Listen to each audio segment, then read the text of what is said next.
Niko ne pamti državu koja je rođena u miru. Pamti se zemlja pritisnuta između velikih carstava. Pamte se gospodari koji su mislili da će zauvek odlučivati o tuđim prestolima. Pamti se trenutak kada jedan čovek shvati da njegov narod više ne sme da čeka dozvolu da postoji.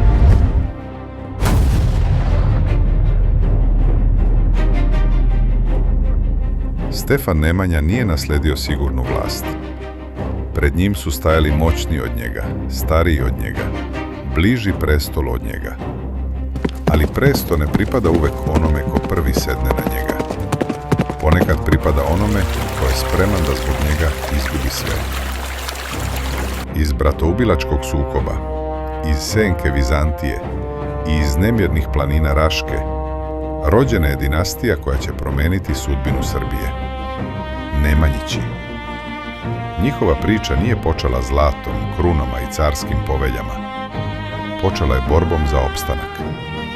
A onda se borba pretvorila u državu. Nemanja je podigao temelje, ali temelji nisu dovoljni.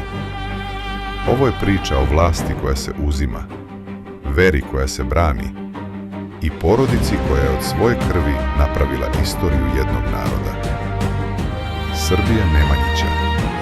Veliki istorijski serijal. Uskoro na YouTube kanalu Vision Gate Studija. Kliknite na zvonce i preplatite se na YouTube kanal Vision Gate Studija i Srbije prošlih vremena.